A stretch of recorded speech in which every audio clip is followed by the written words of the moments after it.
Welcome everyone, this is Prince Sanjeev. पिछले lecture video में देखे थे कि ट्रिग्नोमेट्रिक इक्वेशन हमारा होता क्या है और उसका सॉल्यूशन हम कैसे निकाल सकते हैं। इस लेक्चर वीडियो में डिस्कस करेंगे उन सभी के ऊपर काफी ज्यादा क्वेश्चन जिससे हमारा कंसेप्ट ज्यादा से ज्यादा बेहतर हो। और इस लेक्चर वीडियो में जितना भी हम क्वेश्चन डिस्कस करने वाले हैं, मुझे पूरा उम्मीद है कि आप एक बार खुद से पेन पेपर उठाकर इन सभी सवालों को जरूर से जरूर सॉल्व करेंगे, क्योंकि एट द एंड एग्जाम में आपको बैठना है ना, तो क्वेश्चन सॉल्व किसे करना है? आपको करना है। ज्यादा से ज्यादा क्वेश्चन को सॉल्व करिए, तभी एट द एंड आप एग्जाम में एक बेहतर परफॉर्मेंस दे करके आएंगे। तो इस बात का आपको ध्यान रखना है कि आपको क्वेश्चन प्रैक्टिस करना है। जितना भी क्वेश्चन हम डिस्कस करते हैं, आपको एक बार खुद से पेन पेपर उठाकर इन सभी सवालों को खुद से जरूर सॉल्व करना है, तभी बात बनेगा मतलब आपको कंसेप्ट समझ में आएगा। क्योंकि एट द एंड अगर आप क्वेश्चन नहीं लगाते हैं तो आपको ऐसा लगेगा ना कि आपको सब कुछ आता है। थ्योरेटिकल पॉइंट्स पढ़ के आपको ऐसा लगेगा कि आपको सब कुछ आता है, जबकि फैक्ट ये है कि आपको कुछ नहीं आता है अगर आप क्वेश्चन नहीं लगाए हैं। तो क्वेश्चन से ही आप सीखते हैं, इस बात का आप ध्यान रखें। क्वेश्चन से ही आप सीखते हैं। अगर आप क्वेश्चन नहीं लगाएंगे तो सिर्फ थ्योरेटिकल पॉइंट पढ़कर काम नहीं बनने वाला। आप एग्जाम में गड़बड़ कर देंगे, नया क्वेश्चन देखकर घबरा जाएंगे, जिससे आपका एग्जाम खराब हो जाएगा। तो आप नहीं चाहते हैं कि आपके साथ ऐसा हो। अगर आप चाहते हैं कि आप एग्जाम में एक बेहतर परफॉर्मेंस दे करके आए, तो उसके लिए आपको पहले से काफी सारा क्वेश्चन प्रैक्टिस करना होगा। तो इस बात का आप ध्यान रखेंगे, मुझे पूरा उम्मीद है। और मुझे पूरा उम्मीद क्यों है? क्योंकि एट द एंड मुझे पता है कि आप भी अपना बेहतर ही चाहते हैं, आप भी अपना बेहतर ही चाहते हैं। इसलिए हम श्योर हैं कि आप भी इन सभी क्वेश्चन को एक बार खुद से एक अटेम्प्ट तो जरूर लीजिएगा। ज्यादा से ज्यादा क्या होगा कि कुछ क्वेश्चन आपसे नहीं सॉल्व होगा, तो टेंशन क्यों लेना। ये पूरा का पूरा डिस्कशन लेक्चर वीडियो रखने का हमारा मोटिव यही है कि आपको किसी भी तरह का कोई दिक्कत ना हो। ज्यादा से ज्यादा क्या हो सकता है कि कुछ क्वेश्चन आपसे सॉल्व ही नहीं हो, आंसर गलत आ सकता है, आपको पता ही नहीं चले कि स्टार्ट कैसे ले। तो इन सभी के लिए ही तो डिस्कशन लेक्चर वीडियो हमारा ये रखा गया है। ये पूरा का पूरा क्वेश्चन हम क्यों डिस्कस कर रहे हैं? आपके लिए डिस्कस कर रहे हैं ना, कि अगर आपको किसी भी तरह का कोई भी दिक्कत होता है तो आप यहां पर आकर के देख सकते हैं कि आप ऐसा क्या गलती कर रहे थे जिसके वजह से आपसे क्वेश्चन नहीं सॉल्व हो पा रहा था, या फिर आपका आंसर गलत आ रहा था, या फिर आप सोच ही नहीं पा रहे थे कि इस क्वेश्चन में स्टार्ट कैसे ले। समझ रहे हैं? तो ये काफी ज्यादा इंपॉर्टेंट बात है, ये काफी ज्यादा इंपॉर्टेंट बात है। और इसे अपने दिमाग में एकदम अंदर तक घुसा ले कि आपको क्वेश्चन प्रैक्टिस करना ही होगा। अगर आप क्वेश्चन नहीं प्रैक्टिस करेंगे तो आपको लगेगा कि आपका ये पोर्शन कंप्लीट है, ये टॉपिक कंप्लीट है, जबकि फैक्ट ये है कि नहीं कंप्लीट है। अगर आपने क्वेश्चन नहीं लगाया तो क्वेश्चन काफी ज्यादा इंपॉर्टेंट है। तो इन सभी क्वेश्चन को आप एक बार खुद से जरूर सॉल्व करें, और मुझे पूरा उम्मीद है कि आप ऐसा करेंगे। उम्मीद रखें ना? रखते हैं, ठीक है। डिस्कशन शुरू करते हैं। देखेंगे यहां पर क्वेश्चन नंबर 1। क्वेश्चन नंबर 1 में हमसे क्या बोल रहा है? सॉल्व। और यहां पर 1 2 3 4 5, एक तरह से 5 क्वेश्चन हो गया ना हमारा, ठीक है। देखेंगे यहां पर नंबर 1।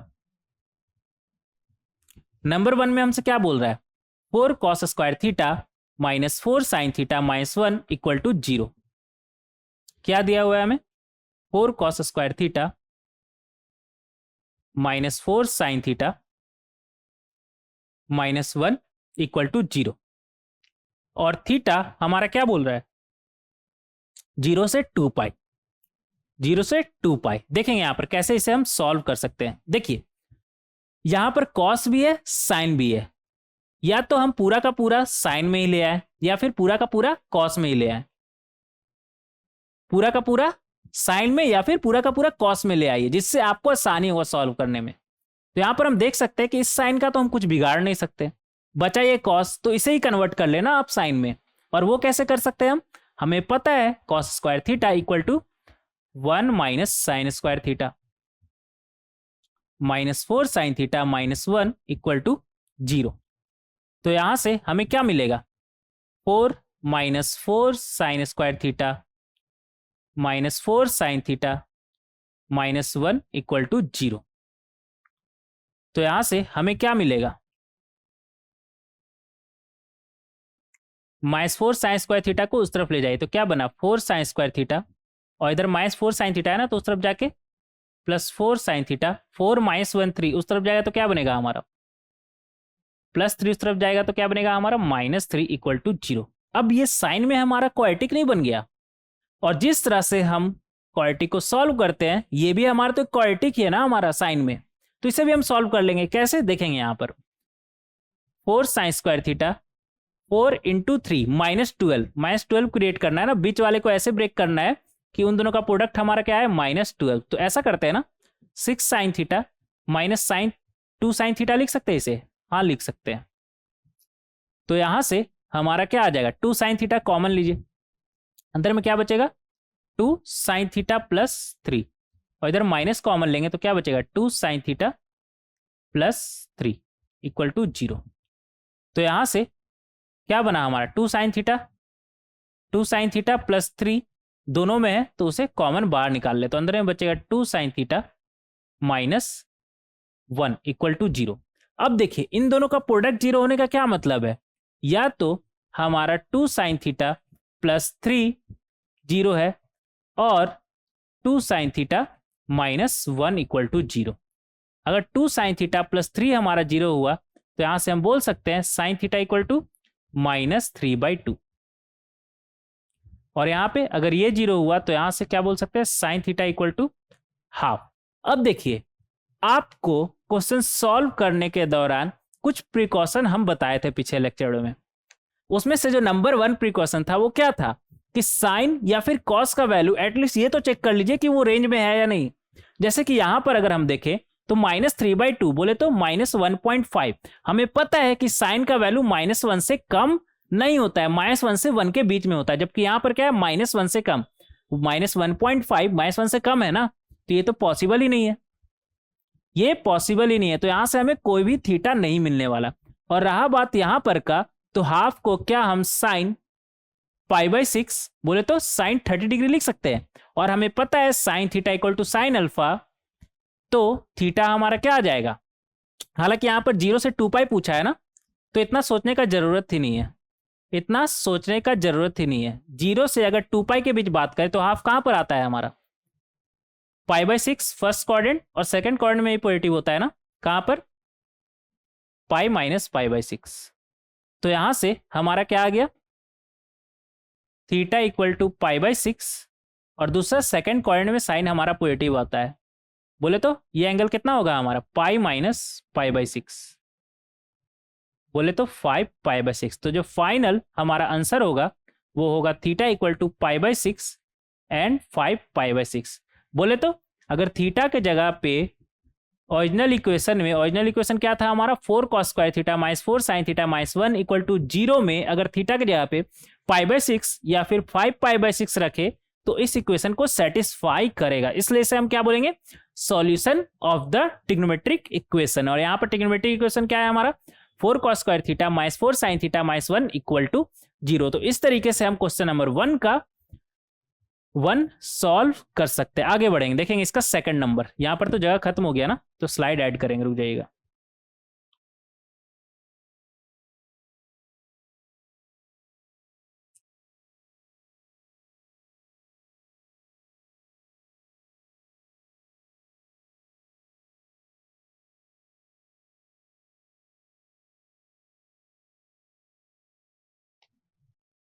हाँ देखेंगे इसका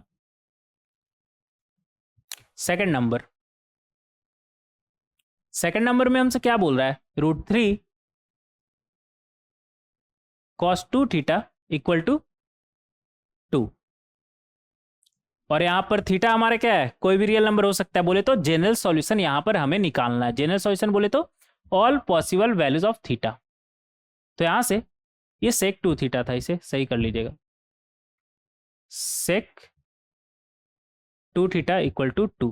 तो यहां से हम बोल सकते हैं √3 cos 2 थीटा हमारा क्या बनेगा 1 cos 2 theta equal to 2। cos 2 theta को उस तरफ ले जाइए, तो हमारा क्या बना cos 2 थीटा इक्वल टू √3/2। बोले तो √3/2 0 से पाई के बीच किस कॉस का वैल्यू होता है हमारा कॉस ऑफ 60 डिग्री बोले तो π/3, और हमें पता है cos theta equal to cos alpha, then theta equal to 2n pi plus minus alpha.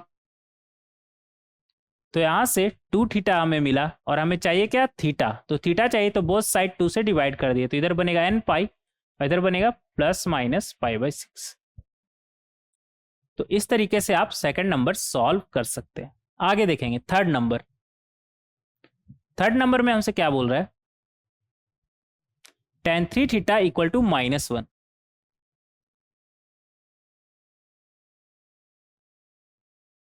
Equal to -1। -1 कहां पर आता है हमारा, -π/2 से π/2 के बीच में अगर बात करें तो -1 कहां पर आता है हमारा, -π/4 पर। या फिर ऐसे इसे लिखिए आप, ज्यादा सही रहेगा। इसे क्या हम ऐसे लिख सकते हैं, -10π/4 बोले तो माइनस अंदर भेज सकते हैं क्या, भेज सकते हैं। हमें पता है tan ऑफ माइनस थीटा क्या होता है, -tan थीटा। क्या -π/4 -π/2 से π/2 के बीच में है, प्रिंसिपल एंगल है ना। तो यहां से हम क्या बोल सकते हैं, 3 theta equal to n pi plus कितना है हमारा, -π/4। तो यहां से आ गया हमारा n पाई -π/4। तो थीटा हमारा कितना आ जाएगा, n π/3 -π/12।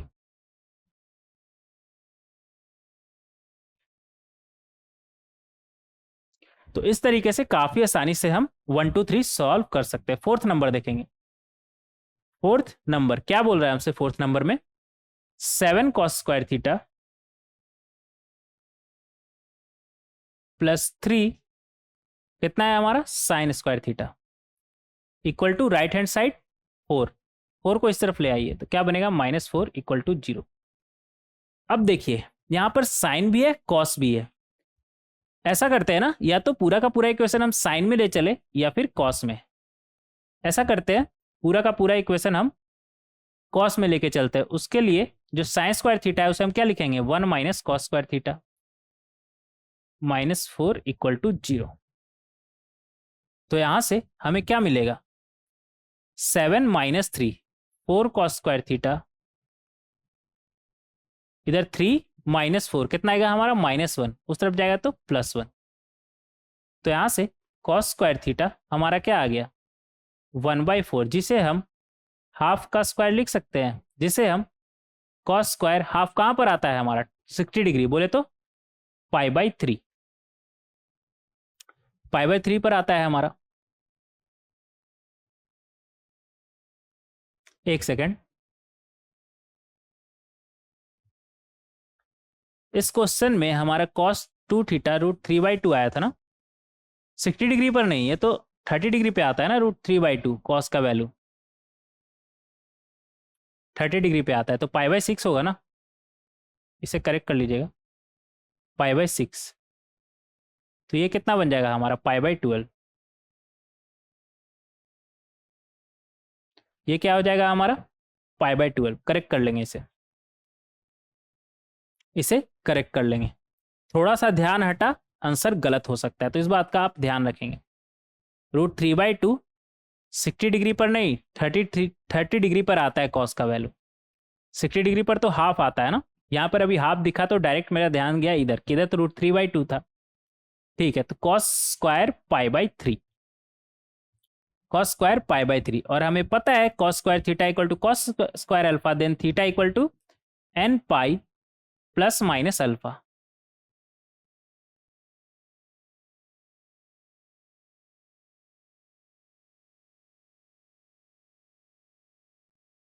n pi plus minus alpha. तो इस तरीके से हम इस सवाल को सॉल्व कर सकते हैं। फिफ्थ नंबर देखेंगे। फिफ्थ नंबर में हमसे क्या बोल रहा है, tan थीटा इक्वल टू 3/4। ठीक है, tan थीटा इक्वल टू 3/4। मान लेते हैं कि अल्फा पे tan का वैल्यू 3/4 है, तो इसे क्या हम tan अल्फा लिख सकते हैं। और हमें पता है कि tan theta equal to tan alpha, तो थीटा हमारा क्या हो जाएगा, n pi plus alpha n pi plus alpha, और यहां पर अल्फा क्या है, जिसका tan वैल्यू 3/4 है। लिखेंगे यहां पर वेयर अल्फा इक्वल टू, जिसका tan वैल्यू 3/4 है, बोले तो इस तरह से लिख सकते हैं, जिसका tan वैल्यू 3/4 है, बोले तो tan इनवर्स 3/4, इसे क्या बोलते हैं, tan इनवर्स 3/4। इस तरीके से हम लिख सकते हैं। इसका क्या मतलब है, इसका ये मतलब है कि अल्फा हमारा वो एंगल है जिसका tan वैल्यू क्या है 3/4, और इस तरीके से हम लिख सकते हैं इनवर्स ट्रिग्नोमेट्रिक फंक्शन। अभी आपको डिटेल में घुसने का जरूरत नहीं है, इसका मतलब सिर्फ इतना समझ जाइए कि इसका मतलब ये है कि अल्फा हमारा वो एंगल है जिसका tan वैल्यू क्या है 3/4। tan इनवर्स 3/4 का क्या मतलब है, tan इनवर्स 3/4 का क्या मतलब है कि tan इनवर्स 3/4 हमारा वो एंगल है जिसका tan वैल्यू क्या है हमारा 3/4। आगे बढ़ेंगे, और भी है क्या, अच्छा 5 ही है, तो हमारा कंप्लीट ही हो गया ना। हाँ, हमारा कंप्लीट हो गया, यहां तक कोई दिक्कत, कोई दिक्कत नहीं। तो इस तरीके से काफी आसानी से हम सॉल्व कर सकते हैं, इस तरीके से काफी आसानी से हम सॉल्व कर सकते हैं क्वेश्चन को। ये था हमारा क्वेश्चन नंबर 1। नेक्स्ट देखेंगे क्वेश्चन नंबर 2। क्वेश्चन नंबर 2 में हमसे क्या बोल रहा है, क्वेश्चन नंबर 2 का फर्स्ट पार्ट क्या बोल रहा है हमसे, 2 cos² θ x plus sin² 2x equal to 2। ऐसा करिए ना, यहां पर हमें x का वैल्यू निकालना है ना, ऐसा करिए कि 2 cos² x है ना, और इधर क्या है sin 2x, जिसे हम लिख सकते हैं 2 sin x cos x, और स्क्वायर है तो इसका स्क्वायर हो जाएगा, स्क्वायर हो जाएगा, स्क्वायर हो जाएगा, इक्वल टू 2। साइन को कॉस में ले चले क्या, ले चलते हैं, क्या बनेगा हमारा 2 cos² x, इधर 4, साइन को अगर कॉस में ले जाए तो बनेगा 1 - cos² x, और इधर क्या है cos² x, right hand side 2। तो यहां से हमारा क्या आ जाएगा, एक 2 से ये 2 गया, और इधर भी 2, तो यहां से हमारा क्या आएगा -2 cos का पावर 4x, तो उस तरफ जाके क्या बनेगा 2 cos² x का स्क्वायर, और इधर cos² x, और इधर 2 cos² x, क्या बना उस तरफ जाकर के -3 cos² x, और इधर से 2 उस तरफ जाके क्या बनेगा हमारा, और इधर 1 भी है ना भूले उसे, -1 इक्वल टू 0। कोई दिक्कत, यहां पर एक बार चेक कर लीजिएगा, 2 cos² x का स्क्वायर उस तरफ बनेगा हमारा, और 2 cos² x, और इधर 1, 3 cos² x उस तरफ जाके -3 cos² x, इधर 2 इधर 1, तो उधर जाके -1, कोई दिक्कत नहीं। अब देखिए ये cos² x में हमारा क्वाड्रेटिक बन गया, और इसे हमें सॉल्व करना आता है, कैसे सॉल्व करेंगे, इसे हम लिख सकते हैं 2 cos² x माइनस, इधर 3 है ना, तो यहां से -2 चाहिए ना हमें, तो अगर हम क्वाड्रेटिक फार्मूला लगाए तो कोई दिक्कत नहीं, डायरेक्ट क्वाड्रेटिक फार्मूला ही लगा दीजिए। ऐसा करिए ना, रुक जाइए, हटाइए इसे, यहां से हमारा क्या आया 2 cos² x, और ये 4 साइन स्क्वायर के जगह पे हम क्या लिखेंगे 1 - cos² x, और इधर क्या है cos² x इक्वल टू 2। तो यहां से आ जाएगा हमारा -4 cos² x, और इधर 4 cos² x, इधर 2 cos² x, क्या बना हमारा 6 cos² x, right hand side 2, इसका स्क्वायर बना ना, ठीक है। तो यहां से इसे उस तरफ ले जाएंगे तो क्या बनेगा 4 cos² x का स्क्वायर -6 cos² x प्लस 2, 2 से अगर हम बोथ साइड डिवाइड करें तो ये हमारा बनेगा 2 cos² x का स्क्वायर -3 cos² x, और इधर +1 इक्वल टू 0, इक्वल टू 0। तो यहां से हमें इस क्वाड्रेटिक को सॉल्व करना है। कॉस स्क्वायर एक्स में क्वाड्रेटिक है ना, तो इसे हम लिख सकते हैं -2 cos square x minus cos square x plus 1 equal to 0। तो यहां से अगर 2 कॉस स्क्वायर एक्स हम कॉमन ले लें तो अंदर में क्या बचेगा, कॉस स्क्वायर एक्स -1, और इधर माइनस कॉमन ले लें तो अंदर में क्या बचेगा, cos square x -1 equal to 0। तो यहां से हमारा क्या आ जाएगा, cos square x -1 2 cos square x -1 equal to 0। इन दोनों का प्रोडक्ट 0 होने का क्या मतलब है, या तो हमारा कॉस स्क्वायर एक्स -1 0 और 2 कॉस स्क्वायर एक्स -1 हमारा 0। अगर cos square x -1 equal to 0 है तो कॉस स्क्वायर एक्स हमारा क्या है, 1। बोले तो कॉस एक्स हमारा क्या है, +-1, और कॉस का वैल्यू +-1 हमारा कहाँ पर आता है, +1 तो आता है हमारा इवन मल्टीपल ऑफ पाई पे, और -1 कहाँ पर आता है, ऑड मल्टीपल ऑफ पाई पे। तो यहाँ पर +-1 दोनों है ना हमारा, तो एन पाई बोल सकते हैं, बोल सकते हैं। तो एक सॉल्यूशन तो हमारा क्या आ गया, एन पाई, और यहाँ से हमें क्या मिलेगा, cos square x equal to half, बोले तो 1/√2 का स्क्वायर, बोले तो कॉस स्क्वायर π/4। तो यहाँ से x हमारा क्या आ जाएगा, n pi ±π/4। Cos square theta equal to cos square alpha क्या होता है हमारा, theta equal to n pi ± alpha. तो ये दोनों होगा हमारा, याद रखिएगा ये दोनों होगा हमारा फाइनल सॉल्यूशन में। तो इस तरीके से हम इसका फर्स्ट पार्ट सॉल्व कर सकते हैं। नेक्स्ट देखेंगे इसका सेकंड पार्ट।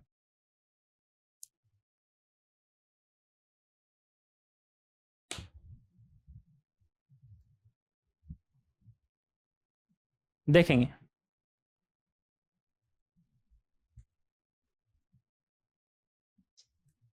हाँ एक ज़्यादा ऐड हो गया क्या, एक सेकंड रुक जाइएगा।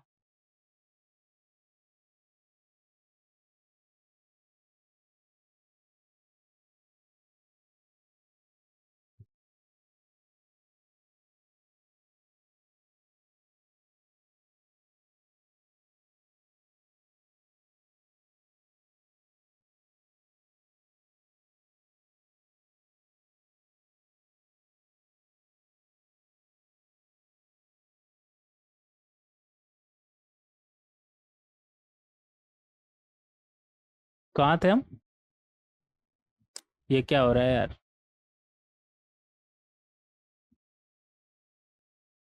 कहाँ थे हम,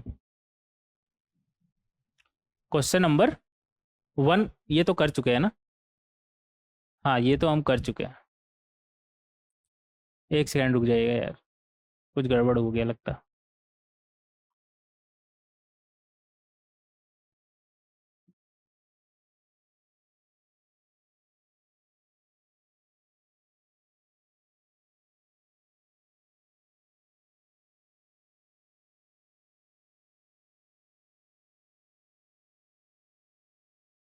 हाँ ठीक है, देखेंगे कहाँ पर थे हम, क्वेश्चन नंबर 1 का फर्स्ट सॉल्व कर चुके हैं ना। फर्स्ट में हमारा क्या आया, एक बार लिख लेंगे यहाँ पर, नहीं तो यहाँ पर लिख लिए ना, ये दोनों है हमारा, ये दोनों, ये दोनों हमारा आंसर में होगा। बोले तो n पाई x हमारा क्या होगा, n पाई, और n पाई ±π/4 दोनों, ठीक है। देखेंगे यहाँ पर सेकंड नंबर, सेकंड नंबर में हमसे क्या बोल रहा है, tan square theta equal to 1/3। क्या 1/3 को हम 1/√3 का स्क्वायर लिख सकते हैं, और 1/√3 कहाँ पर आता है हमारा, π/6 पे ना, 30 डिग्री पर। तो इसे क्या हम tan स्क्वायर π/6 बोल सकते हैं, बोल सकते हैं। और हमें पता है tan square theta equal to tan square alpha क्या होता है हमारा, theta equal to n pi ± alpha. तो इस तरीके से हम काफी आसानी से निकाल सकते हैं, कोई दिक्कत, कोई दिक्कत नहीं। थर्ड नंबर देखेंगे,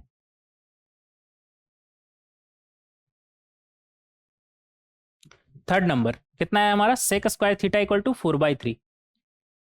तो कॉस स्क्वायर थीटा हमारा क्या आ जाएगा, 3/4। क्या इसे हम √3/2 का स्क्वायर लिख सकते हैं, और कॉस का वैल्यू √3/2 कहाँ पर आता है? 30 डिग्री पर, बोले तो π/6। तो इसे हम लिख सकते हैं कॉस स्क्वायर π/6, और हमें पता है कि यहाँ से थीटा हमें क्या मिलेगा? n pi plus minus alpha. Alpha कितना है हमारा? π/6। तो इस तरीके से हम सॉल्व कर सकते हैं। फोर्थ नंबर देखेंगे। फोर्थ नंबर में हमसे क्या बोल रहा है? 2 cot स्क्वायर थीटा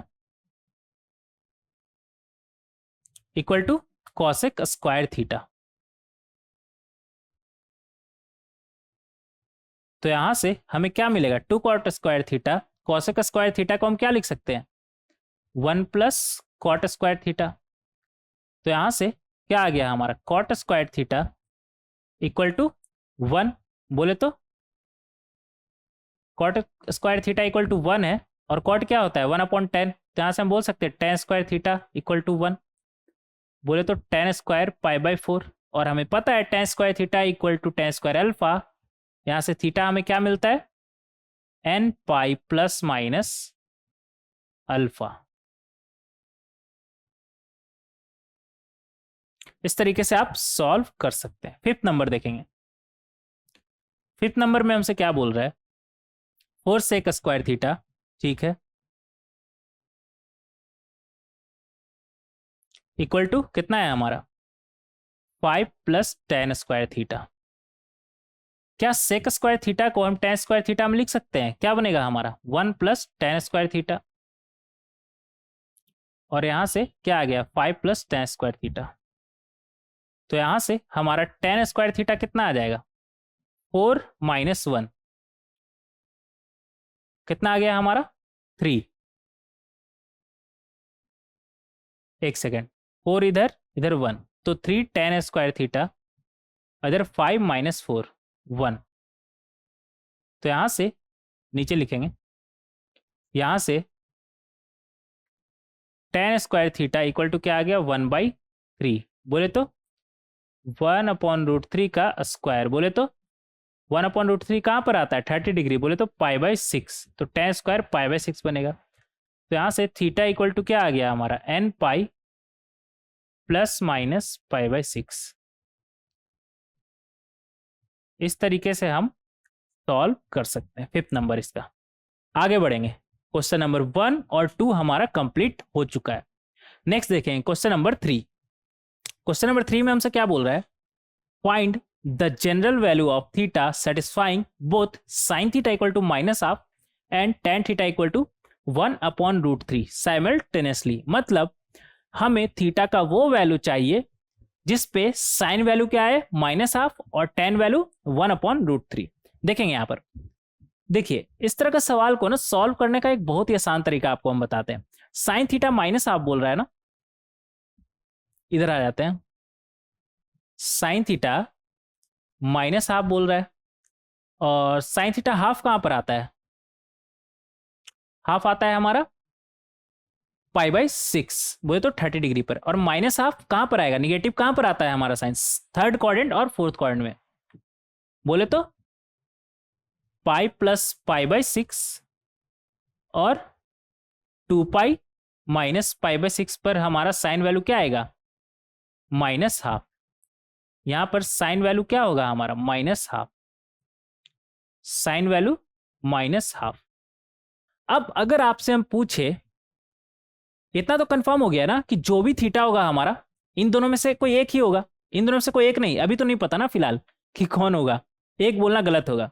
इन दोनों में से या फिर ये दोनों ही होगा। समझ रहे हैं? जो भी हमारा थीटा आने वाला है, अगर इन दोनों का कॉमन सॉल्यूशन हमें चाहिए, मतलब वो थीटा का वैल्यू चाहिए जो इन दोनों को सेटिस्फाई कर रहा है, तो इतना कंफर्म है ना कि ये या फिर ये या फिर ये दोनों। तो साइन का वैल्यू -12 हम देख सकते हैं थर्ड क्वाड्रेंट और फोर्थ क्वाड्रेंट में हमारा आता है।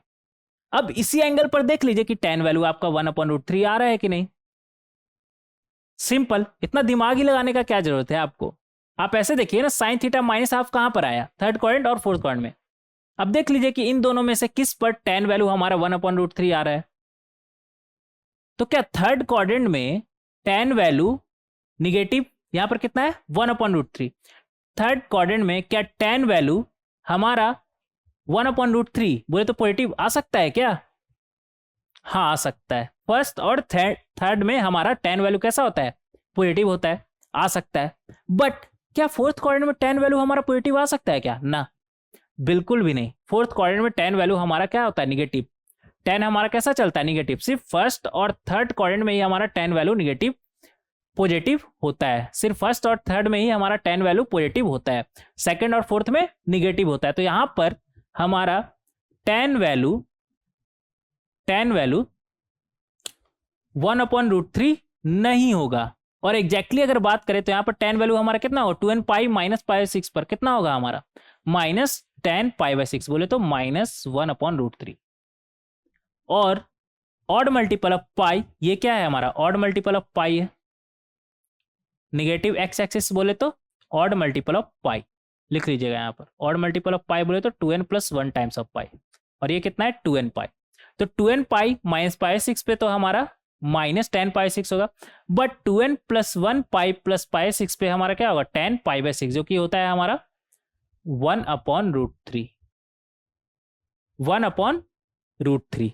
तो अगर यहां पर जनरल वैल्यू का हम बात करें, जनरल वैल्यू का बात करें तो थीटा हमारा क्या होगा? 2n + 1 पाई + पाई/6 बोले तो ऑड मल्टीपल ऑफ पाई + पाई/6। तो ये थीटा का वो वैल्यू है जो इन दोनों इक्वेशन को साथ ही साथ सेटिस्फाई करेगा, एक साथ सेटिस्फाई करेगा, साइमल्टेनियसली सेटिस्फाई करेगा, साइमल्टेनियसली सेटिस्फाई करेगा। तो इस बात का ध्यान रखें कि इस तरह का सवाल को ऐसे सॉल्व करना काफी आसान होता है। नहीं तो आप अलग अलग थीटा निकाल के फिर कॉमन थीटा आप देख सकते हैं, जैसा आपको सही लगे। मुझे तो ये तरीका ज्यादा सही लगता है ना, डायरेक्ट आपको दिख रहा होता है कि बात क्या है। आगे बढ़ेंगे, क्वेश्चन नंबर 4। क्वेश्चन नंबर 4 में हमसे क्या बोल रहा है? The number of solutions of the equation this one in 0 से 2 पाई इज इक्वल टू। ठीक है, देखेंगे यहां पर नंबर ऑफ सॉल्यूशन पूछ रहा है ना। इधर क्या है? sec x, और नीचे में क्या है? 1 - cos x। Right hand side 1 - cos x। क्या 1 - cos x 1 - cos x उड़ा दे ना? याद करिए, प्रिकॉशन में आपको लिखाए थे इस तरह से आपको उड़ाना नहीं है। अगर उड़ा रहे हैं तो आप ध्यान रखें कि वो 0 भी तो हो सकता है। तो इस तरीके से आपको उड़ाना नहीं है। क्या करना है आपको? सबको एक तरफ लाइए। sec x दोनों का डिनोमिनेटर क्या है? 1 - cos x ना। ठीक है, 1 - cos x, और ऊपर में क्या बनेगा? sec x - 1 = 0। अब इसका 0 होने का क्या मतलब है? कि न्यूमरेटर हमारा 0 होगा। बोले तो sec x - 1 = 0। बोले तो sec x = 1। sec का वैल्यू 1 बोले तो cos कितना होगा हमारा?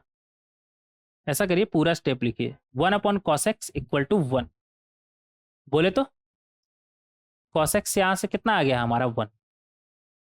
बट ये हमारा सॉल्यूशन नहीं होगा। क्यों? कैसे नहीं होगा ये हमारा सॉल्यूशन? मतलब ये सॉल्यूशन कहने का क्या मतलब है? यहां से x हमें क्या मिलेगा? cos x का वैल्यू 1, और cos का वैल्यू 1 कहां पर आता है हमारा? 2n पाई पर। तो x = 2n पाई का अगर हम बात करें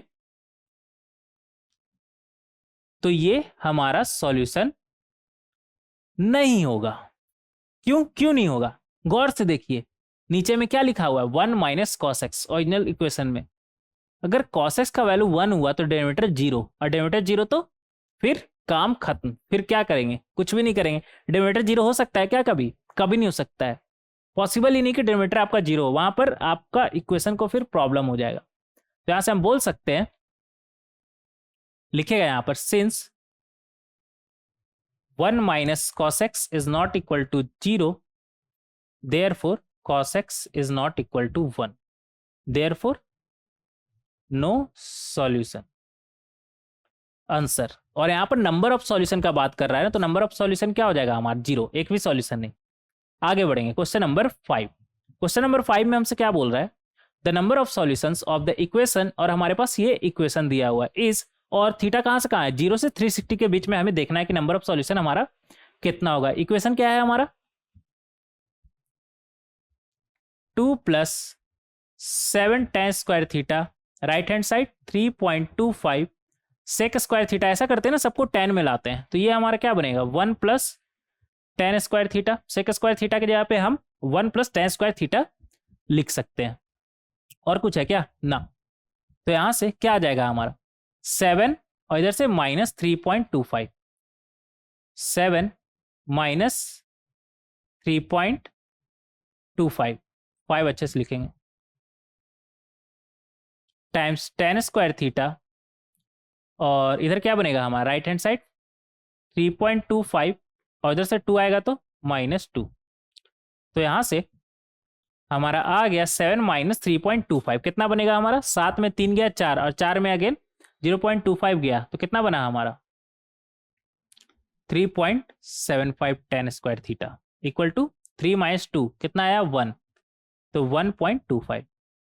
फाइनली अगर 10 स्क्वायर थीटा आपसे पूछा जाए तो वो कितना बनेगा आपका 1.25 अपॉन 3.75। ये डेसिमल दोनों हटा सकते हो, ऊपर नीचे अगर हम 100 से मल्टीप्लाई कर दें तो ऐसा कोई दिक्कत, बहुत ही बेसिक से आपको समझा रहे हैं, बहुत ही बेसिक से। तो ऊपर 125 और नीचे 375 बनेगा। 25 से ये कितना बार में 5 बार में, और ये 25 से ये बनेगा हमारा 15 बार में, तो यहां से क्या आ गया हमारा 1/3 10 स्क्वायर थीटा इक्वल टू 1/3। अब 0 से 360 का बात कर रहा है ना, तो उतना इक्वेशन वगैरह लिखने का जरूरत ही नहीं है आपको। अगर 10 स्क्वायर थीटा 1/3 है तो tan थीटा आपका क्या होगा प्लस माइनस 1/√3, सिंपल है ना। अब हमें पता है कि tan का वैल्यू पॉजिटिव एक फर्स्ट क्वाड्रेंट और दूसरा थर्ड क्वाड्रेंट में आएगा, और निगेटिव सेकंड क्वाड्रेंट और फोर्थ क्वाड्रेंट में आएगा। यहाँ पर 1/√3 के जगह पे कोई और ही पॉजिटिव रहता तो उससे हमें कोई प्रॉब्लम नहीं होता, नंबर ऑफ सॉल्यूशन चेंज नहीं होता, समझ रहे, क्योंकि हमें पता है कि एक पॉजिटिव फर्स्ट क्वाड्रेंट दूसरा पॉजिटिव थर्ड क्वाड्रेंट में आएगा, और एक निगेटिव सेकंड क्वाड्रेंट दूसरा निगेटिव फोर्थ क्वाड्रेंट में आएगा। तो 0 से 360 के बीच अगर हम बात करें एक कंप्लीट रोटेशन में, तो टोटल हमारा थीटा कितना होगा, कितना बार क्रॉस किया 1 2 3 4, और एग्जैक्ट वैल्यू भी पूछा जाए तो आप बता सकते हैं कहां पर 1/√3 कहां पर आता है हमारा π/6, और पाई प्लस π/6 कितना होता है हमारा 7 π/6। अगर एग्जैक्ट वैल्यू पूछता तब भी कोई दिक्कत नहीं होता। और -1/√3 कहां पर आएगा 2π माइनस π/6 बोले तो 11 π/6, और पाई माइनस π/6 बोले तो 5 π/6। यहां पर हमारा क्या आएगा tan वैल्यू, यहां पर लिखेगा tan value of this one equal to -1/√3, tan value of this one equal to -1/√3, tan value of this one equal to 1/√3, tan value of this one equal to 1/√3। हालांकि हमारा ये चीज का हमारा ये इंटरेस्ट है ही नहीं कि एग्जैक्ट वैल्यू क्या है हमारा थीटा का, हमें क्या दिखाना है, हमें क्या बताना है कि नंबर ऑफ सॉल्यूशन कितना है हमारा। तो नंबर ऑफ सॉल्यूशन 1 2 3 4, 0 से 360 में 4 सॉल्यूशन है। इस तरीके से हम क्वेश्चन नंबर 5 को सॉल्व कर सकते हैं। आगे देखेंगे क्वेश्चन नंबर 6। क्वेश्चन नंबर 6 में हमसे क्या बोल रहा है, the number of solutions of the equation, और हमारे पास इक्वेशन क्या है, इक्वेशन है हमारे पास tan square x minus sec square, एक सेकेंड अच्छे से लिखिए इसे, tan square x minus sec का power 10x plus 1 equal to 0, और नंबर ऑफ सॉल्यूशन हमें किस में बताना है 0 से 10 के बीच। देखिए ऐसा करिए ना, tan और सेक दोनों है ना, क्या tan को भी हम सेक में ला सकते हैं, हाँ ला सकते हैं। हालांकि यहां पर अगर आप अच्छे से देखें तो 1 प्लस tan स्क्वायर एक्स है, जिसे हम लिख सकते हैं सेक स्क्वायर एक्स लिख सकते हैं ना, और इधर क्या है माइनस सेक का पावर 10x इक्वल टू 0। अब यहां पर अगर हम सेक स्क्वायर एक्स कॉमन ले ले तो उससे कोई दिक्कत नहीं, तो अंदर में क्या बचेगा 1 माइनस सेक का पावर 8x इक्वल टू 0। अब इन दोनों का प्रोडक्ट 0 होने का क्या मतलब है, या तो हमारा ये 0 हो जाए, बट सेक वैल्यू कभी 0 होता है क्या ना, सेक वैल्यू 0 हमारा नहीं होता है, 1 के बाद, और स्क्वायर है ना तो 1 के बाद ही होगा हमारा ही। तो सिर्फ एक ही पॉसिबिलिटी है कि ये हमारा जीरो हो जाए। अगर इन दोनों का प्रोडक्ट हमें जीरो चाहिए तो एक ही पॉसिबिलिटी कि 1 माइनस सेक का पावर 8 एक्स हमारा जीरो हो जाए। बोले तो सेक का पावर 8 एक्स इक्वल टू 1, तभी जीरो हो सकता है ना। बोले तो सेक स्क्वायर एक्स का पावर 4 इक्वल टू 1। इसका क्या मतलब है कि अंदर 1 ही रहा होगा ना। Sec square x equal to 1। बोले तो 1 upon cos square x equal to 1। बोले तो cos square x equal to 1। बोले तो कॉस स्क्वायर 0 से पाई के बीच अगर बात करें तो पाई बाय 2 ना। हाँ, कॉस का वैल्यू 1 पाई बाय 2 पे थोड़ी आता है। कॉस का वैल्यू 1 आता है हमारा 0 पर। तो यहां से x हमारा क्या आ जाएगा, n पाई प्लस माइनस 0। तो फाइनली जो x है हमारा वो क्या आ गया, n पाई। अब हमसे 0 से 10 के बीच में पूछ रहा है, तो 0 से 10 के बीच में अगर बात करें तो 0 रखेंगे तो एग्जैक्टली 0 आ जाएगा हमारा n का वैल्यू। 1 रखेंगे तो पाई, 2 रखेंगे तो 2 पाई, 3 रखेंगे तो 3 पाई, और 4 रखेंगे तो 4 पाई। 4 पाई तो 10 से बड़ा हो गया ना हमारा। जो फाइनल आंसर है हमारा वो पाई से 3 पाई होगा। 0 को इंक्लूड नहीं करना ना, इसलिए 0 को भी हटा दे रहे हैं। पाई, 2 पाई, 3 पाई ही है हमारा 0 से 10 के बीच में ना। हाँ, 3 पाई बोले तो 3 इंटू 3.14, अप्रॉक्सीमेटली 3.14 वैल्यू होता है ना हमारा पाई का। तो वो 10 से कम ही है। तो ये सिर्फ 3 सॉल्यूशन ही यहाँ से हमें मिलेगा। तो नंबर ऑफ सॉल्यूशन का बात करें तो वो क्या हो जाएगा हमारा 3। कौन सा ऑप्शन, ए ऑप्शन। तो इस तरीके से हम इसे सॉल्व कर सकते हैं। इस तरीके से क्वेश्चन नंबर 6 को सॉल्व कर सकते हैं। आगे बढ़ेंगे क्वेश्चन नंबर 7। क्वेश्चन नंबर 7 में हमसे क्या बोल रहा है, थोड़ा पानी पी ले, क्या पी लेते हैं जब तक क्वेश्चन को भी देखेंगे। The number of solutions of sin 2x plus cos 4x equal to 2 in the interval 0 से 2 पाई। ठीक है, यहां पर हमसे क्या बोल रहा है, sin 2x plus cos 4x है ना, इसे क्या हम sin 2x में ले जा सकते हैं। हाँ, ले जा सकते हैं। क्या बनेगा हमारा 1 minus 2 times sign square 2x, right hand side 2। तो यहां से हमारा एक क्वाड्रेटिक इक्वेशन बनेगा। साइन में क्या बनेगा, 2 साइन स्क्वायर 2x, और साइन 2x को उस तरफ ले जाइए तो क्या बना हमारा माइनस साइन 2x, और 2 माइनस 1 क्या बना हमारा 1 इक्वल टू 0। अब यहां से 2 साइन स्क्वायर 2x इसे क्या लिख सकते हैं, -2, एक सेकेंड,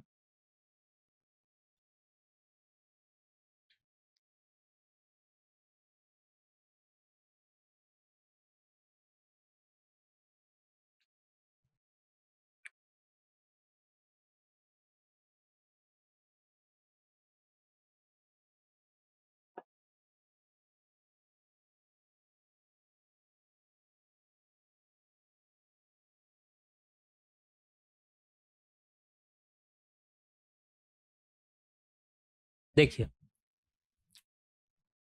इधर से आया तो ये हमारा बना 2 साइन स्क्वायर एक्स 2x, और इधर से माइनस साइन 2x, और दो में से एक गया एक। ठीक है, तो डायरेक्ट कुछ समझ में आ रहा है क्या, नहीं, डायरेक्ट क्वाड्रेटिक फॉर्मूला लगा दीजिए ना। क्या बनेगा आपका sine 2x equal to minus minus plus 1 plus minus under root of b square बोले तो 1 माइनस 4 इंटू 2। तब तो यहां से नो सॉल्यूशन आ जाएगा, क्योंकि ये नेगेटिव हो सकता है क्या ना।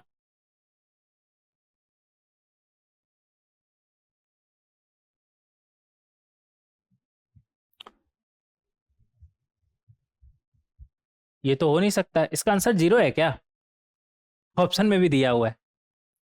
बट एक बार फिर से हम वेरीफाई करेंगे। 1 minus 2 sine square x, sign square 2x, तो 2 साइन स्क्वायर 2x, और इधर से साइन 2x माइनस में उस तरफ चला जाएगा तो बना, और दो में से एक गया एक। अब 0 ऑप्शन में है तो है, बट पता नहीं क्यों मुझे ऐसा लग रहा है कि इसका आंसर 0 नहीं होना चाहिए। बट इसका आंसर 0 ही होगा। नंबर ऑफ सॉल्यूशन हमारा आएगा नहीं 0 से 2 पाई के बीच, क्योंकि यहां पर स्क्वायरटिक में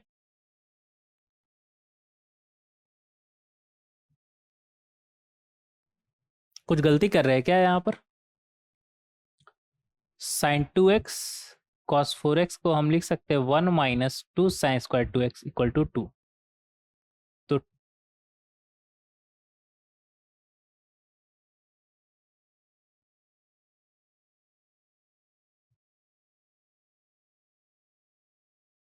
इसका आंसर चेक करेंगे, 0 है क्या क्वेश्चन नंबर 7 का। पता नहीं क्यों 0 जब आंसर होता है ना तो मुझे ऐसा लगता है कि ये नहीं होना चाहिए। इसके पहले भी 0 आया था क्या, कभी 0 आया है क्या, नहीं, यहाँ पर 0 आया है। पता नहीं क्यों 0 जब आंसर होता है तो मुझे लगता है ये क्यों ही है आंसर, और इसका आंसर 0 ही है, जबकि मेरा मन मानने को तैयार नहीं हो रहा है। कोई बात नहीं, देखेंगे, मतलब हम सही सॉल्व कर रहे हैं, कोई दिक्कत नहीं है। यहाँ पर क्या है, यहाँ पर हमारा स्क्वाड्रेटिक का डी ही लेस देन 0 है। डी निकालिए, क्या बनेगा आपका 1 माइनस 4 इंटू 2 लेस देन 0 है ना, तो यहाँ से हमें कोई भी रियल x नहीं मिलने वाला, कोई भी रियल साइन x नहीं मिलेगा, साइन 2x नहीं मिलेगा, तो कोई भी रियल x हमें नहीं मिलेगा, कोई भी रियल x हमें यहाँ से नहीं मिलेगा। तो नो सॉल्यूशन, बोले तो 0 सॉल्यूशन। एक बार फिर से देख लेते हैं, मेरा मन नहीं मान रहा है कि इसका आंसर 0 है, लेकिन 0 है। ठीक, कोई बात नहीं, होता है।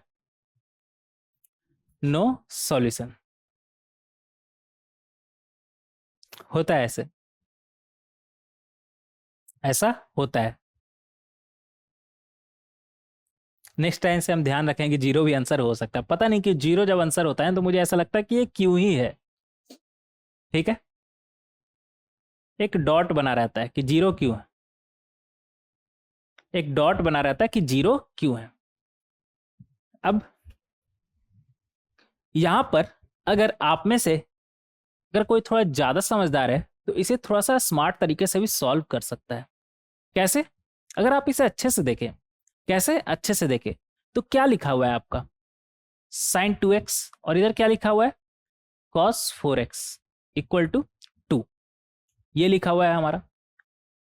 गौर से देखिएगा इसे, लेफ्ट हैंड साइड को और राइट हैंड साइड को। राइट हैंड साइड में क्या है हमारा 2, अगर आप लेफ्ट हैंड साइड को अच्छे से देखें तो लेफ्ट हैंड साइड मैक्सिमम कितना हो सकता है हमारा, ये मैक्सिमम कितना हो सकता है हमारा 1, और ये मैक्सिमम कितना हो सकता है हमारा 1, समझ रहे हैं।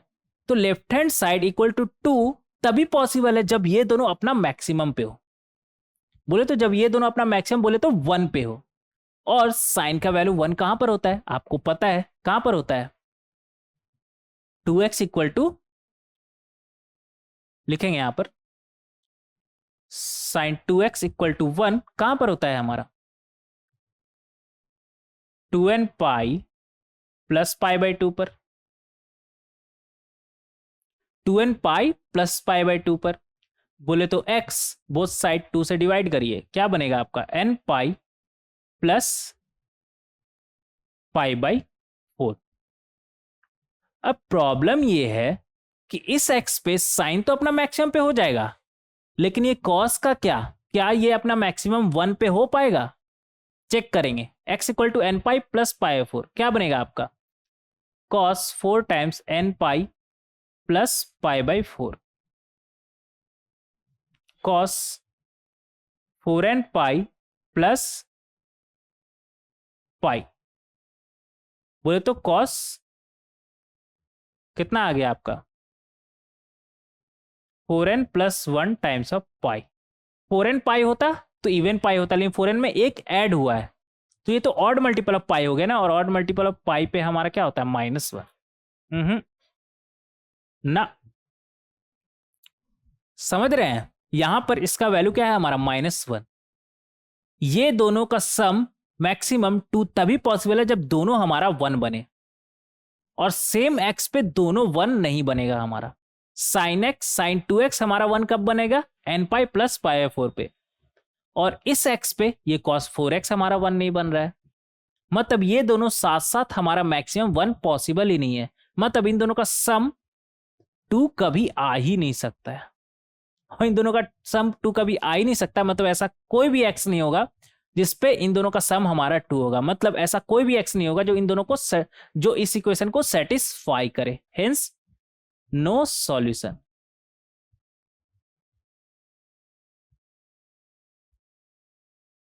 नो सॉल्यूशन, तो आप इसे ऐसे भी सोच सकते हैं, ऐसे भी इसे आप सोच सकते हैं। आगे बढ़ेंगे, क्वेश्चन नंबर 8।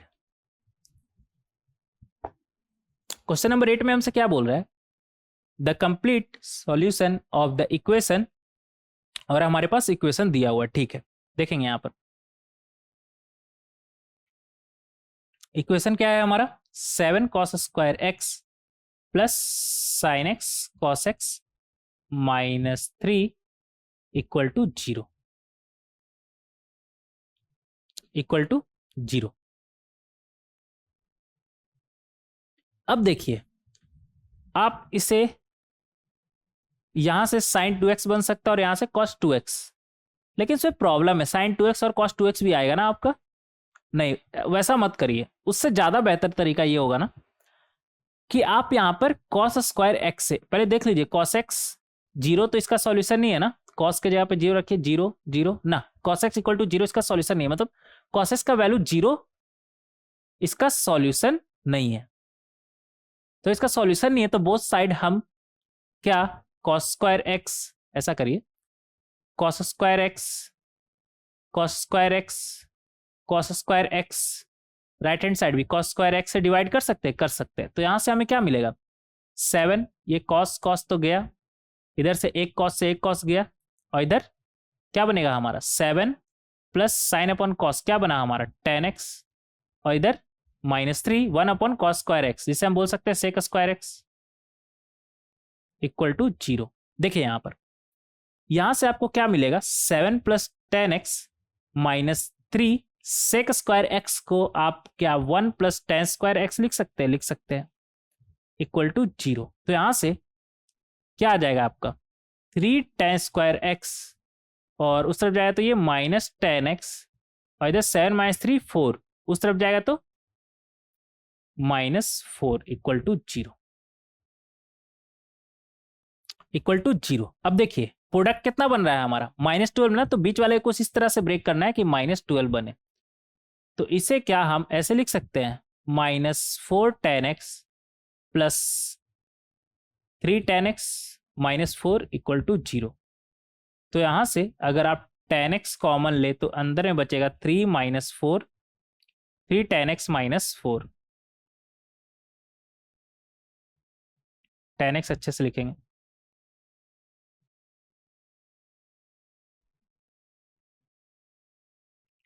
और यहां पर 3 tan x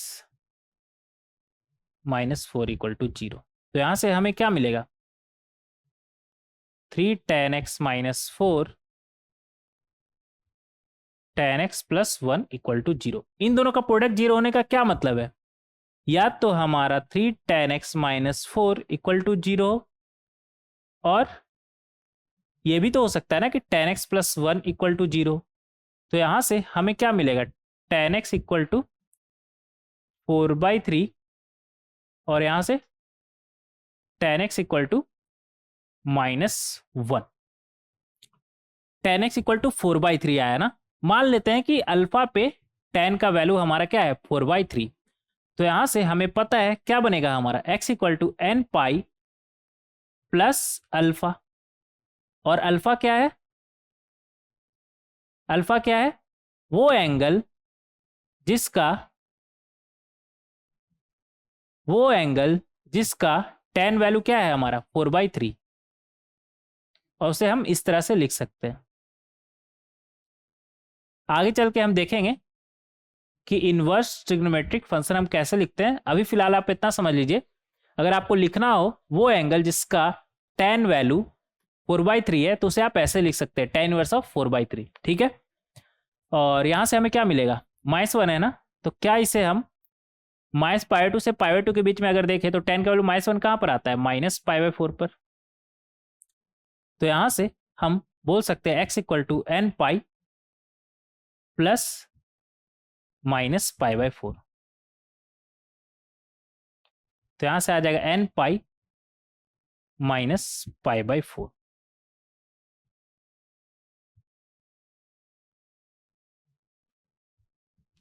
तो ये हो जाएगा हमारा आंसर। अब अगर आप ऑप्शन देखें तो tan इनवर्स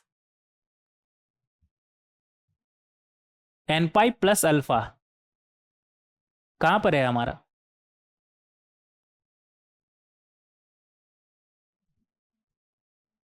हाँ इधर है ना, k pi plus tan inverse 4/3। ठीक, k pi plus tan inverse 4/3। और ये कहां पर है हमारा? n पाई -π/4 कहां पर छुपा है? इन तीनों में तो एक ही है ना हमारा। इधर अगर आप देखें तो n पाई -π/4 तो नहीं, लेकिन 3π/4 लिखा है यहाँ पर। क्या ये दोनों सेम नहीं है? सेम ही है।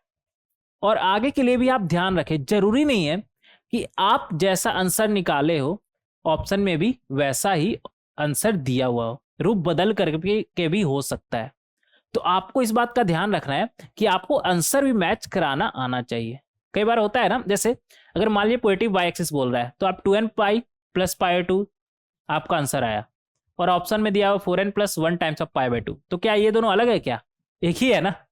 आपको तो पता है एक ही है। π/2 कॉमन लेंगे तो आपका 4n प्लस 1 टाइम्स ऑफ π/2 बनेगा। सिमिलरली यहां पर अगर बात करें तो n पाई -π/4 और n पाई प्लस 3π/4 एक ही बात है। हालांकि ये सही तरीका नहीं है, बट गलत नहीं है, इसे गलत नहीं बोल सकते, इसे गलत नहीं बोल सकते। और ये देखिए कैसे आएगा, इसी में अगर थोड़ा सा चेंज करें ना तो ये आ सकता है। बताइए कैसे? देखेंगे n पाई और n हमारा क्या होता है? इंटीजर। n पाई के जगह पे क्या हम n प्लस 1 पाई कर दे तो उससे कुछ दिक्कत होगा क्या? पहले n 0 रखने पर पाई -π/4 आ रहा था, सॉरी 1 रखने पर पाई -π/4 आ रहा था, अब 0 रखेंगे तो पाई -π/4 आएगा। क्या सॉल्यूशन में कोई चेंज आ रहा है क्या? ना, बिल्कुल भी नहीं आ रहा है, बिल्कुल भी नहीं आ रहा है। और ऐसा करने पर क्या बनेगा आपका? n पाई और जैसे 1 इंटू पाई क्या बना आपका? पाई, और इधर क्या है? -π/4। तो यहां से क्या आ गया? n पाई प्लस पाई -π/4 बोले तो 3π/4। तो ये दोनों कोई अलग चीज नहीं है, अलग चीज नहीं है, एक ही चीज है, बस लिखने का तरीका अलग है। हम n पाई -π/4 लिखे और ये क्या लिख दिया? n plus 1 times of pi plus π/4। उससे क्या सॉल्यूशन पे कोई फर्क पड़ता है? पहले भी हमारा जो आ रहा था अभी वही आएगा, बस अंतर ये पड़ेगा कि अभी n 0 पे -π/4 आ रहा है, फिर अभी n पहले n हमारा 0 पे -π/4 आ रहा था, अब -1 पे -π/4 आएगा। एक एक शिफ्ट हो गया हमारा, उससे आंसर पे कोई फर्क नहीं पड़ेगा। तो आपको आगे के लिए भी ध्यान रखना है कि कई बार आपका जो आंसर आएगा वैसा ऑप्शन में नहीं दिखेगा, तो आपको ऑप्शन भी मैच कराने आना चाहिए, या फिर आंसर जैसा दिया हुआ है उससे मैच कराने आना चाहिए। आपको पहचान में आना चाहिए कि जो आप लिखे हैं और जो वो लिखा है वो डिफरेंट है कि नहीं, वो डिफरेंट है कि नहीं। तो जरूरी नहीं है कि आपका जो आंसर निकला वो आंसर से मैच करे, तो आपको ये पता करने आना चाहिए कि आप जो निकाले वो सही है कि नहीं।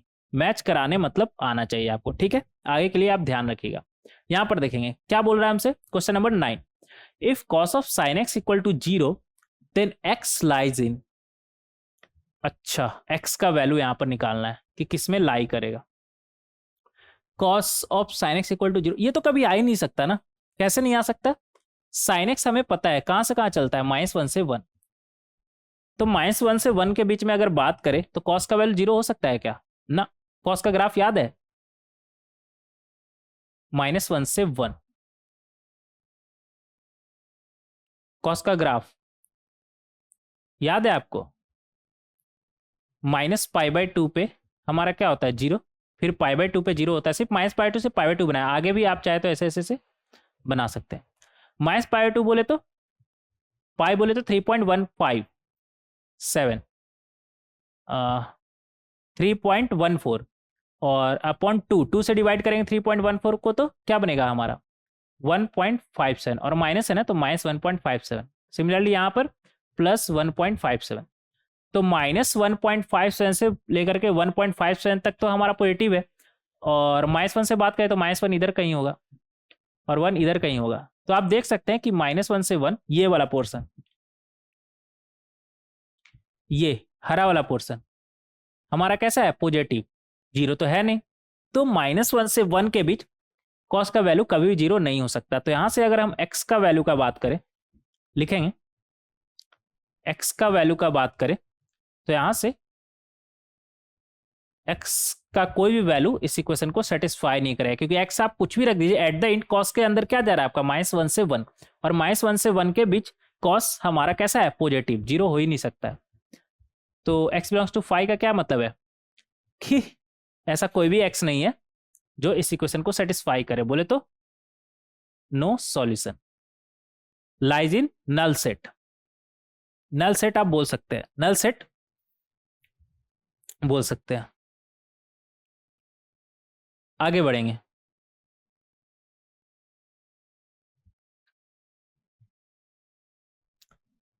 Question number 10। क्वेश्चन नंबर 10 में हमसे क्या बोल रहा है, इफ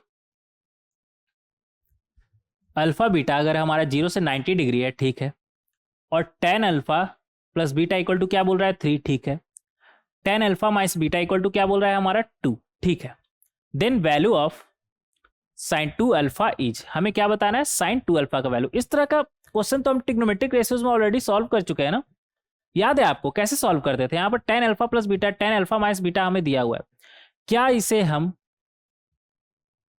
ऐसे लिख सकते हैं, alpha plus beta plus alpha minus beta,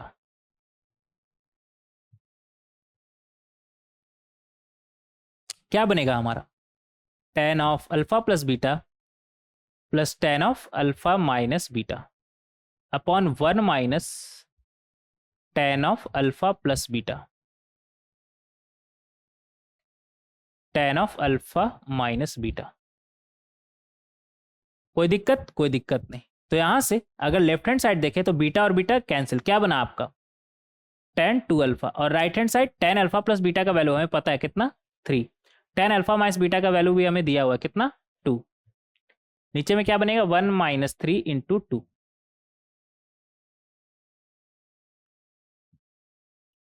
बोले तो ऊपर में 5 और नीचे में 1 माइनस 6 माइनस 5, तो यहां से क्या आ गया हमारा -1। tan 2 अल्फा हमारा क्या आ गया, -1, -1। अब अगर आप ऑप्शन में देखें तो -1 तो कहीं दिख नहीं रहा है, क्या नन ऑफ दीज आंसर है ना, ऐसा गलती ना करे, पूछा क्या वो देखिए sin 2 अल्फा ना कि tan 2 अल्फा, समझ रहे हैं, तो इस बात का आप ध्यान रखेंगे। अब आपसे पूछा है sin 2 अल्फा, आप निकालिए tan 2 अल्फा, क्यों, ऐसा क्यों किए, ऐसा इसलिए किए क्योंकि अब हम ट्राइंगल बनाकर देख सकते हैं, क्या देख सकते हैं, tan 2 अल्फा कितना है हमारा 1 ना, तो ये 1 ये 1, ये कितना आएगा हमारा √2, कितना आएगा हमारा √2। अब अगर आप अल्फा को देखें तो वो हमारा क्या है 0 से 90 डिग्री, तो 2 अल्फा कहां से कहां हो सकता है हमारा, मैक्सिमम कितना हो सकता है 180 ना, अगर अल्फा 90 भी होता है तो मैक्सिमम 180, हालांकि 90 होगा नहीं हमारा, 90 होगा नहीं हमारा, वो हमें क्लियरली दिख रहा है। बट मान लेते हैं अल्फा मैक्सिमम 90 भी होता है, तो 2 अल्फा का रेंज हमारा, मतलब 2 अल्फा के बारे में अगर हम बात करें तो 2 अल्फा फिर हमारा कहां से कहां चलेगा, यहीं पर लिख लीजिएगा, 2 अल्फा हमारा ज्यादा ज्यादा 90 प्लस 90 180 हो सकता है, क्योंकि अल्फा हमारा 0 से 90 के बीच में है, ये हो सकता है हमारा, और 0 से 180 के बीच में अगर 2 अल्फा है और tan 2 अल्फा हमारा निगेटिव आ रहा है, मतलब ये तो कंफर्म है ना हमारा कि वो 90 से 180 के बीच में ही होगा, क्योंकि हमें पता है tan का वैल्यू निगेटिव कहां पर आता है हमारा 0 से 180 के बीच, 90 से 180 के बीच, बोले तो सेकंड क्वाड्रेंट में हमारा tan कैसा होता है निगेटिव, मतलब एंगल जो है हमारा क्या कहां पर है, सेकंड क्वाड्रेंट। तो अगर sin 2 अल्फा का बात करें तो sin 2 अल्फा हमारा कितना हो जाएगा 1/√2, 1/√2, इधर प्लस या माइनस, एंगल किसका है हमारा सेकंड क्वाड्रेंट, और सेकंड क्वाड्रेंट में हमारा साइन कैसा होता है पॉजिटिव, तो 1/√2 होगा। ना कि -1/√2। समझ रहे हैं? tan वैल्यू हमारा निगेटिव क्यों हो रहा है? क्योंकि सेकंड क्वाड्रेंट में हमारा tan निगेटिव होता है, लेकिन साइन तो पॉजिटिव होता है ना, तो 1/√2 होगा, ना कि -1/√2। तो कौन सा ऑप्शन करेक्ट हो जाएगा? हमारा बी ऑप्शन। तो इस तरीके से आप इसे सॉल्व कर सकते हैं। काफी आसान क्वेश्चन था, उम्मीद करते हैं कि आप इन सभी को सॉल्व कर पाए होंगे और सबका आंसर पीछे है। आप खुद से पेन पेपर उठाकर इन सभी सवालों को जरूर से जरूर सॉल्व करेंगे। खुद से इन सभी सवालों को एक बार खुद से पेन पेपर उठाकर जरूर से जरूर सॉल्व करेंगे। ये एक एक्स्ट्रा स्लाइड ऐड हो गया क्या? पहले इसे हटाते हैं फिर इंड करते हैं, एक्स्ट्रा ऐड हो गया। क्वेश्चन नंबर 3 के पहले ये कौन सा है? हमारा 3 है ना, इसे हटाते हैं। ठीक है, कुछ डिलीट तो नहीं हुआ ना? ऐसा ना हो कि कुछ डिलीट हो जाए। हाँ, कोई दिक्कत नहीं। तो इन सभी सवालों को हम पूरा उम्मीद करते हैं कि आप एक बार खुद से पेन पेपर उठाकर जरूर से जरूर सॉल्व करेंगे, क्योंकि आपको याद रखना है, क्योंकि एट द एंड एग्जाम में आपको बैठना है, मुझे नहीं बैठना है। तो मेरे साथ साथ आपको भी चलना होगा, इन सभी क्वेश्चन को खुद से पेन पेपर उठाकर सॉल्व करना होगा। मेरा डिस्कशन का कोई फायदा नहीं होगा अगर आप खुद से पेन पेपर उठा करके सॉल्व नहीं करते हैं तो, क्योंकि एग्जाम में मुझे नहीं बैठना है। आई रिपीट, मुझे नहीं बैठना है, आपको बैठना है। तो हम आपका हर तरह से हेल्प कर सकते हैं, बट यहां पर कोई हेल्प नहीं कर सकते हैं, वो आपको खुद से ही करना होगा। समझ रहे हैं? तो इस बात का आप ध्यान रखेंगे कि अगर आप सच में एग्जाम में अच्छा स्कोर करना चाहते हैं, अपना बेहतर मैक्सिमम आउटपुट देना चाहते हैं एग्जाम में, तो उसका सिर्फ एकमात्र तरीका है, आपको मेहनत करना होगा, आपको हार्डवर्क करना ही होगा। ऐसा नहीं है कि आप सिर्फ थियोरेटिकल पोर्शन पढ़ लिए और फिर खुश हो रहे हैं कि अब तो आप एग्जाम के लिए रेडी है। ऐसा बिल्कुल भी नहीं है। सभी क्वेश्चन को आपको खुद से पेन पेपर उठाकर लगाना होगा, तभी आपका कंसेप्ट ज्यादा से ज्यादा बेहतर होगा। और क्या क्वेश्चन डिस्कशन यहीं पर खत्म होता है? ना, अभी और हम क्वेश्चन डिस्कस करने वाले हैं नेक्स्ट लेक्चर में, जिसका क्वेश्चन आपको खुद से पेन पेपर उठा करके सॉल्व करना है। मिलते हैं नेक्स्ट लेक्चर में। Thank you everyone.